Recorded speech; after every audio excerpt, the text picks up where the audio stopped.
To learn about the off-grid lifestyle and to be inspired to live your dreams, click subscribe so you don't miss anything. Hit the bell notification. So today I thought I'd try a different style of video editing. I saw a video the other day, and I've seen several of his videos, and he does this type of video editing that I'm going to try in this video.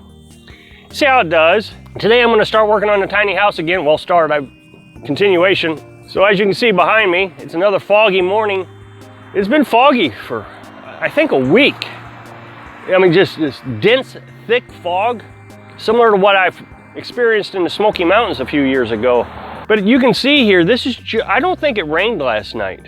The water here is just from fog. And I worked on this yesterday. So I'm gonna get started and hopefully try to keep everything dry. It's been one of the biggest challenges that we've had. I got 2 walls built, and I'm gonna get started on putting the outer skin, the OSB, on this.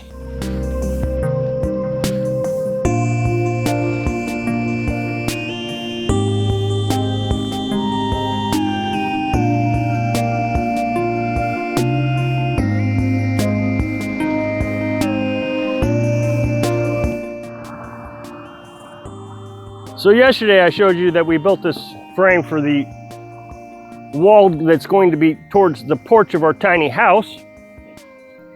So this is the door here. Right there, you can see I got the header, I got the beefed up frame on the outer door. So this is what I'm going to put the skin on. Then I've ordered some house wrap, so I can wrap the walls, the outside of the walls, for moisture barrier. And then I'm going to raise these walls.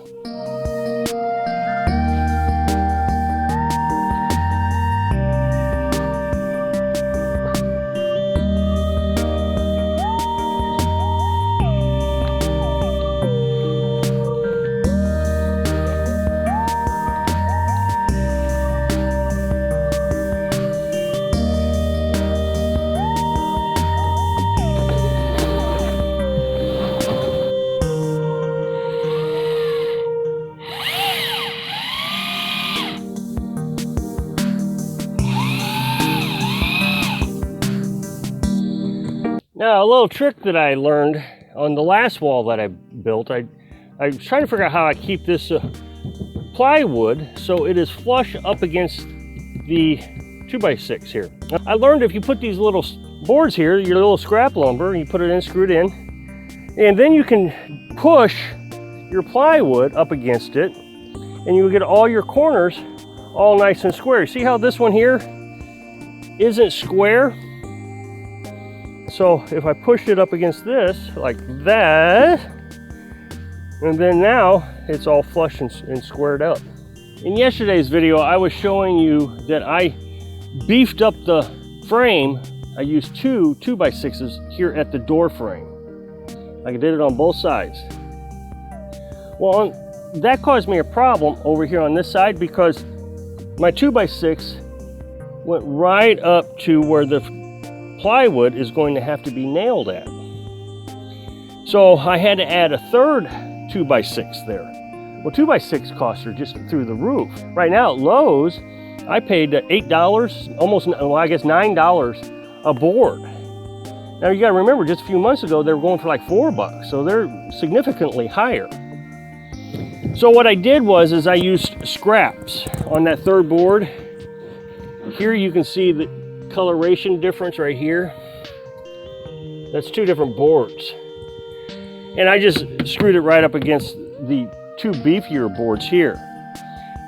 That way I didn't have scrap laying around. I may have used that for something else, but it's unlikely. Now I got something I can nail the plywood into. On the other side, most people will put up drywall. What we're actually thinking about using is pallet boards, using that as our interior wall. It's free and it'll look really neat once you get it all stained or painted or anything. It's going to look really awesome.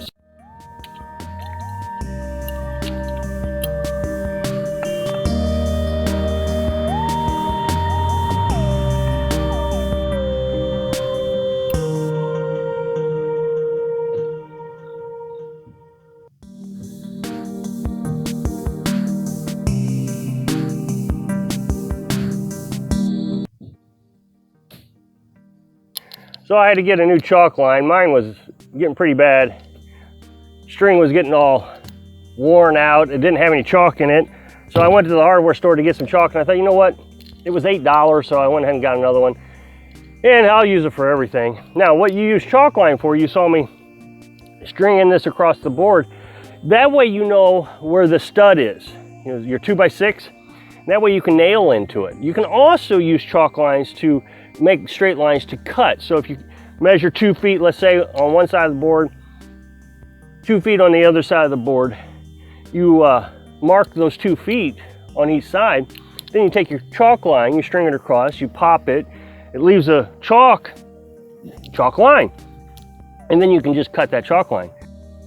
Now I'm going to nail this OSB here with 1.5 inch roofing nails every 4 inches. The reason I'm doing it every 4 inches is because I'm using 1/4 inch OSB.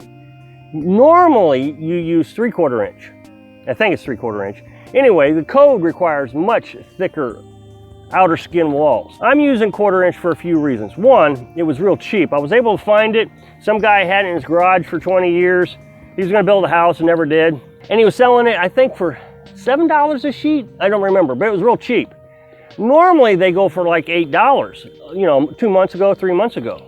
But now they're going for $23 a piece. The 3/4 inch is supposed to make the frame really solid. Well, I don't need for it to be really solid. One, I'm looking for light. This is on a trailer frame. And then if I nail it in every 4 inches, it'll still keep it very rigid. The other thing is I'm putting a metal roofing material around the entire house. Normally, if you put metal roofing material, you just run 1x4s across. Well, I'm using OSB, so I'm actually getting more strength using this thin OSB.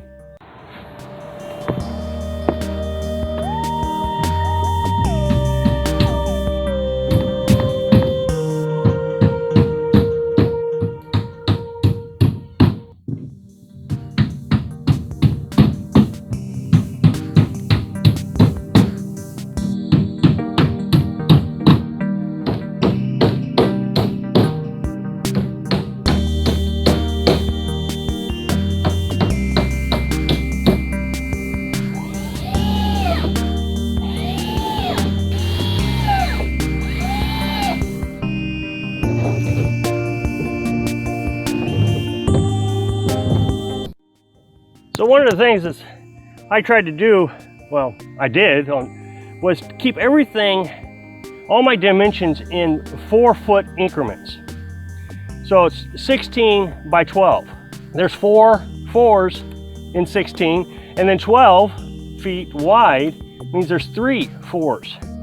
And the reason I did that was to minimize the amount of cutting I had to do on the OSB and the drywall, if we use drywall, which we're not going to use drywall.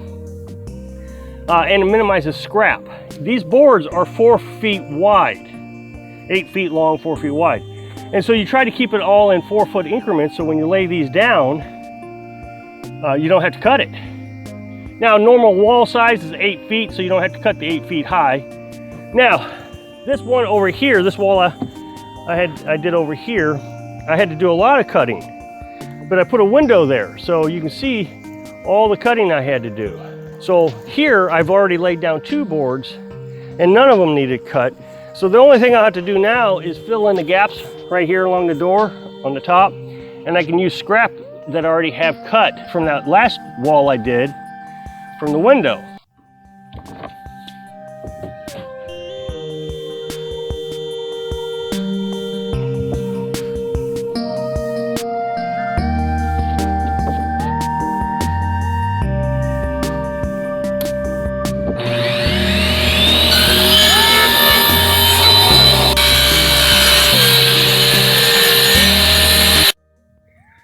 It's been so foggy here, we've decided that Carolyn and I are going to sell everything and we're going to move to the Smoky Mountains in Virginia. When we were there a couple years ago, it was foggy every day, and but occasionally it would brighten up and you get to climb the mountain and it would be absolutely beautiful. So that's what we've decided to do. We're going to just finish up the tiny house here and sell everything and get out of here and go to Virginia. No, I'm kidding. So despite the fog, we're still able to get the OSB down on this wall. So we're just about ready to raise these 2 walls.